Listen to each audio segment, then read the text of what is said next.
Well, hello everybody. Now this is a different kind of situation. As you can see, I'm sweating, I'm hot as balls, we're in Cannes, but I have the amazing Jaye right here with me.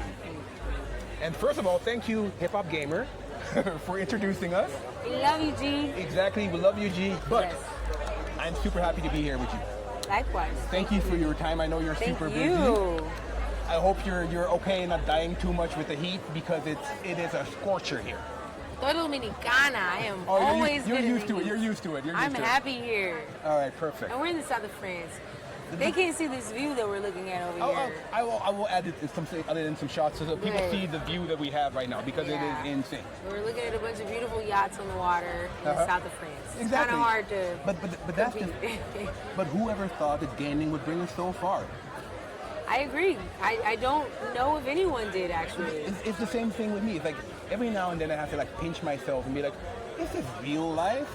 Yeah, I think that's the thing that's so special though about the industry. The fact that very few people are authentically in the gaming industry because of what they thought it could be in terms of some maybe like monetization thing, whatever. It just was a very authentic progression happened because gaming was always meant to be inclusive and fun.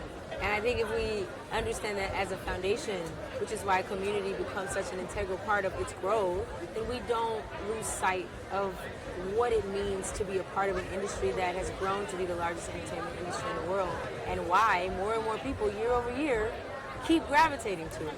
Yeah, but still, looking at an event like this, the Combines, I mean, we're here and gaming is almost nowhere to be found. Correct. Well, this is like the biggest creative advertising kind of thing going on here, and where are we?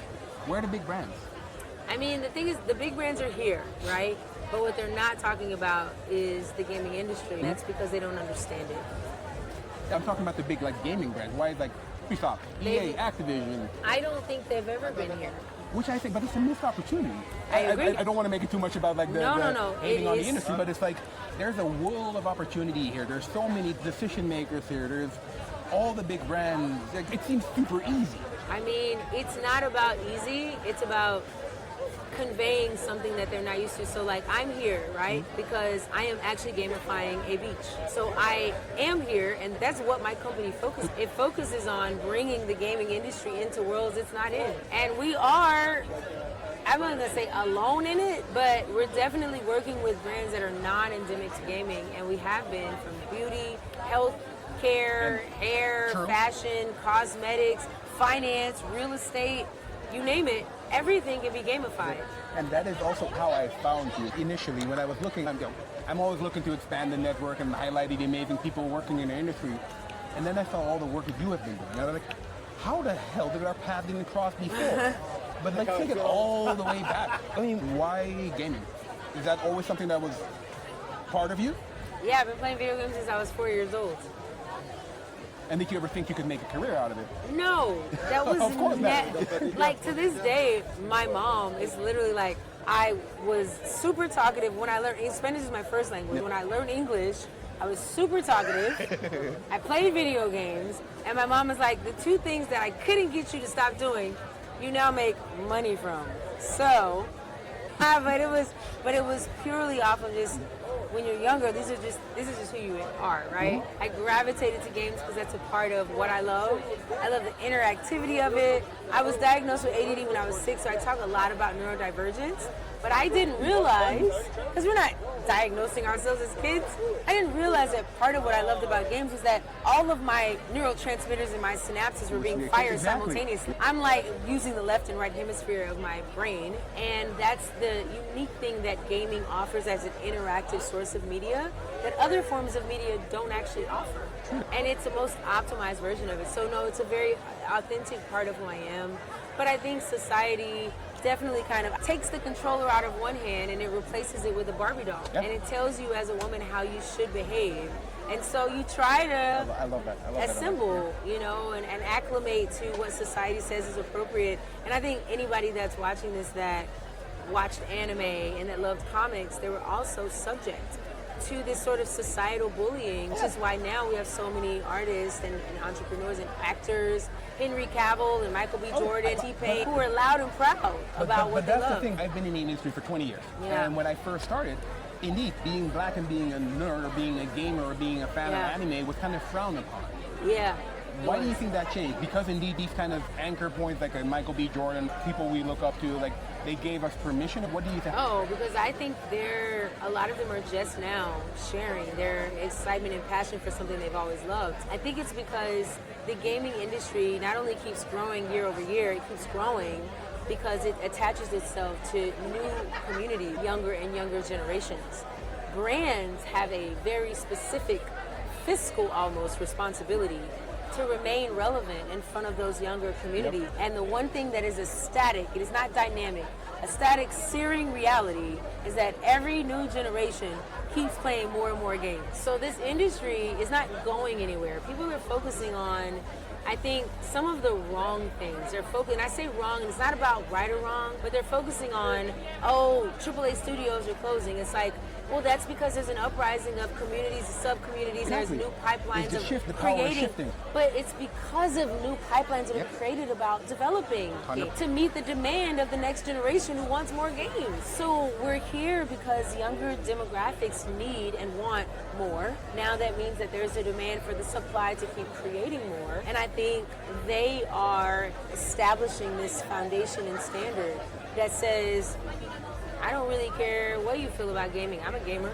I play games. I'm a streamer. I'm going to stream on Twitch. And they're getting younger and younger, and they are the demographic that not only everyone's targeting, I mean, Roblox and all of the non-endemic companies that are integrating their ecosystems or even just their brands if they don't have an ecosystem into Roblox because they want to be in front of these, like the next generation. But what was the moment for you then that it clicked, that you turned from a fan into a community builder? How did that transition? Because it's quite a few steps, being like someone who just enjoys the art form to becoming part of the art form or being one of the drivers.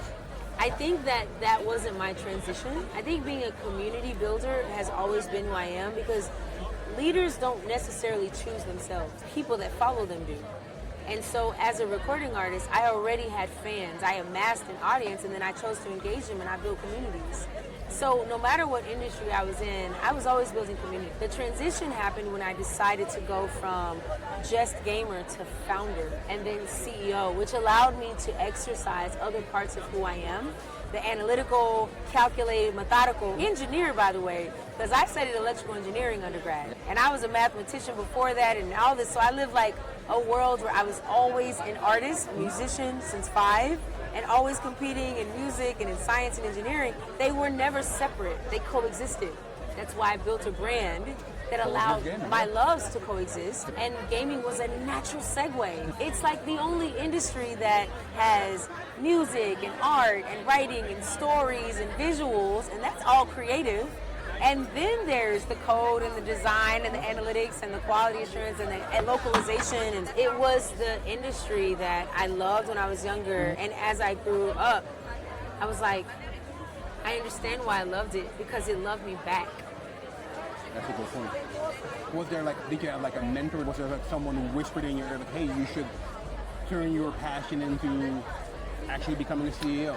No. So one, Coexist Gaming is not my first business. So I've been a CEO. I just didn't call myself that because I'm an entrepreneur. And you don't think about positions until you have a team. In my first business, I was basically a solopreneur. I was a sole proprietor. You know, it's wine education spirits business. And I took, it's fine. It's just going to stay there. It's going to stay there. Third time. But I know, right? There's some charm. I don't even know. But I learned what it meant to have a business the first time. I think arguably before my first company, as a recording artist, you are a business. That's true. You know, you just don't necessarily treat yourself that way because you're not really in control of your entity. But I mean, so I think the switch or like the transition happened when I realized I built a physical world, right, based on a non-physical ecosystem. And in order to scale it, I was like, I need to generate revenue. That's the first step because you don't really have a business if you're not making money. You have an idea, and even non-for-profits generate revenue, right? But that was in that moment I had to kind of start treating it differently. Like, I got to generate revenue. It's like, I can't do all this by myself. I got to hire people so that I can, but then I need to teach them how to do things. So I really started very organically building an ecosystem as a result, a company where I ended up having a staff. Now I have a staff of 32 people, and we're across 6 different time zones. But it all happened very organically. Well, what does that feel like, being responsible for 30 people's livelihood? Yeah, there's like 20-something of them, 22 or so that are full-time. And I always say there's nothing worth having that's easy. So I think that this path I'm on is already difficult because it was my best friend and I that actually started Coexist. And he was a guy. And I would have never started a gaming company being a woman. Because I know I would have been up against so much scrutiny. The world they hadn't really seen it, they weren't ready for it. And I just didn't want to be up against so much opposition. So I leveraged his male likeness to really kind of grow this thing. And once we built an operation, because I was always the community builder, particularly with women, and the business side, because like we would do all the cool stuff. It was my apartment, it was 3 rooms, it was 2 floors, we both had a bunch of gaming systems. But I was like, we should mod these so we have access to more games. And we should add tabletop games and card games and board games because I want to bring girls into this fold. Let's add cosplay because I want to bring another demographic of people in the diaspora. Let's incorporate anime. Let's incorporate comics. And so it was me understanding all the things I loved. I wasn't the only one. And that was what was so exciting to me. I really just wanted to connect with more people that liked the same stuff I liked. And I could only find them at conventions. And I was like, so if I don't go to Comic-Con, I want to find the rest of my people. And bring them in. And create opportunity with and for them. I remember watching a few of your videos of like Coexist Gaming, the events that you guys host, and how you really like combine the cultures, how you merge like amazing hip-hop DJs or amazing tunes with amazing food, with hardcore gaming. It works so well. And I think the model that you created with Coexist, we need these environments, almost like a community house where we all come together and nerd and geek out, other than the convention. Indeed, because you said normally you see us at the convention. That's the only place where you see people that look like us. And indeed, you created this environment where people can just thrive and come together. And it's amazing. It is. It's inclusive. It's dope. It's everything that gaming really represents. Gaming is creative. It's technical. It's logistical. It's inclusive. If you want to come and chill, you can chill. The thing is, what I love is it's not just hardcore gamers, because the truth is, hardcore gamers are less than 1% of the entire industry. So it's welcoming the other 4 point whatever billion people. And saying, I know you were looking for a place, you finally have one. And now that's why we're focused on scaling to meet that demand. I love that. I'm sure you get a lot of like gratitude from people that attend your events. It always warms my heart. Yeah, but I mean, it is beautiful what you're doing because you're giving people the opportunity to be themselves, to embrace their inner geek, their inner whatever, and it's all good. No judgment. Correct. It's like, celebrate it. Yeah. And that's something that I think we as a people haven't really been doing too much because back in the days it was frowned upon if you were a nerd. I remember my first gaming tattoo that I got and people were like, what the fuck is wrong with you? And I was like, nothing. I just lived this life. Yeah. So what is next for Coexist? Where are you taking this? Is this going to go global? Yeah, global impact is always the goal. It always has been. From the moment I understood what this really was. I have a propensity of building brands that are bigger than me, which is always great. I don't feel like it's about me. I feel like I am a unique vessel that God created to be used. And so it's definitely global for sure in terms of the physical space, but at the core of what Coexist currently is, it is a tech company. We build tech. We always systems that fostered opportunity to build games, leveraging a lot of brands to bring them into our world in a more authentic way than they ordinarily were. There's a lot of growth when it relates to tech strategy. It's progress. We have a very impressive behavioral and intelligence layer-based platform that gamifies anything. Our parent company is a gamification agency. We really feel like everything should be gamified. I totally agree. We learn through play. Absolutely. Play is innate. We need it. Yeah. So that's why it's good that you're offering the opportunity for people to embrace that. Yeah. How do you stay balanced? Because it's a lot. I see you all over the place. I follow you on Instagram. I see you traveling from here and there, doing that, meeting all, especially being neurodivergent. How do you keep yourself healthy? Yeah. The truth is, I don't know if I do stay balanced. I just know that I create space to give myself the time I need, because I've learned that no one's going to take care of you better than you take care of yourself outside of our creator. But I work really hard and very nonstop. And so I just intentionally take moments. I listen to my body, listen to what my mind is truly saying. When I'm exhausted, I rest. Maybe not as soon as I should sometimes, but I still do. Because a lot of people, I mean, my partner's neurodivergent as well. Some people just keep on going until they burn out. I do. I'm like that. And so I make a point. You know, I do these, like I have a massage membership. Every month I get, you know, a massage and they roll over. Those things are really important because it's necessary that you're in a position to just rejuvenate yourself, you know? The people I'm around, I know a lot of people. I don't have a lot of friends, and that's on purpose. You keep the circle small. Yeah, they replenish me, pour into each other. That's very fulfilling for me. And I just think when you're focused on global impact, I don't know if balance is really the key initially because it's not realistic. I mean, you have to grind to get it there. You got to grind, but you got to make some very difficult decisions that are not common and not comfortable. And most people are not making them, but they don't want the same things you want. They don't want it bad. They don't want it bad enough. They don't want the same things you want. Everybody doesn't want global takeover. It's like, what does that mean? You probably have a lonely life. You know, like you're working a lot because you can't sleep because you're so excited about the dream that you feel when you sleep. So the only way to make it happen is to wake your ass up and get to work. I love that. I love that, but you're right.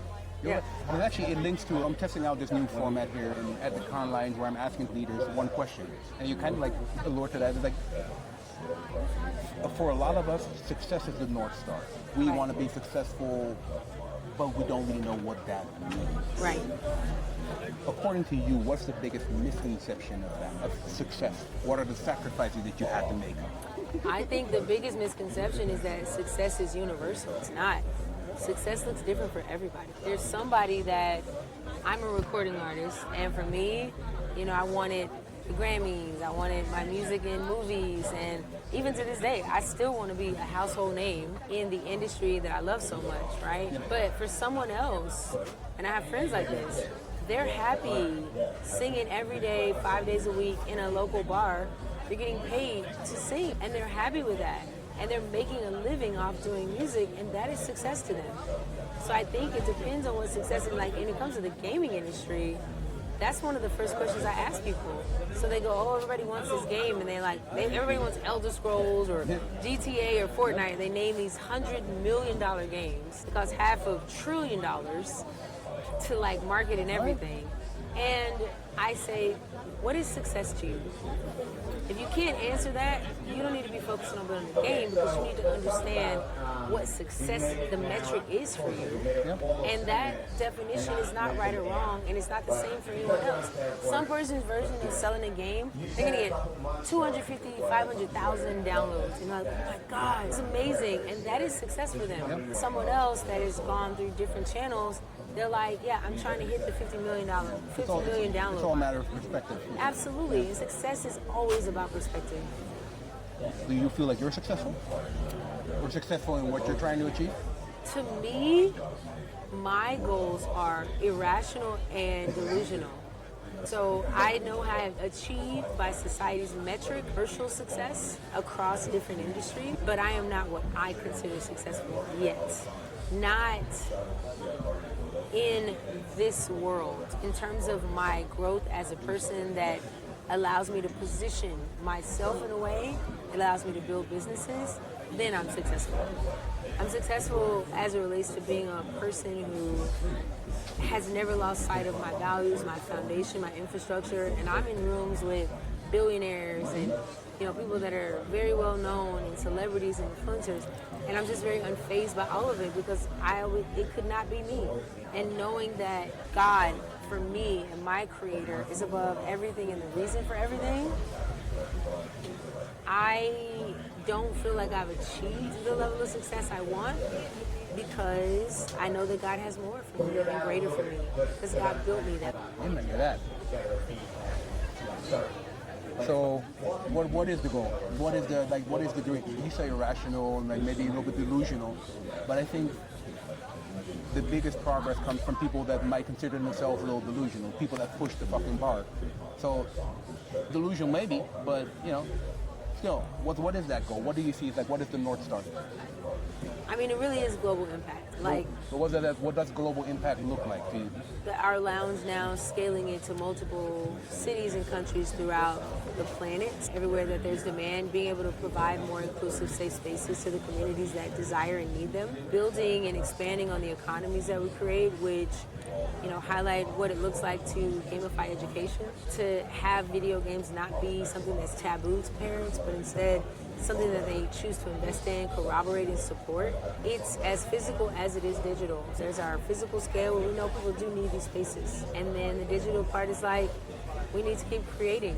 But we need to create with an understanding of what it means to own a business. Because even if you have a studio, you're still running a business.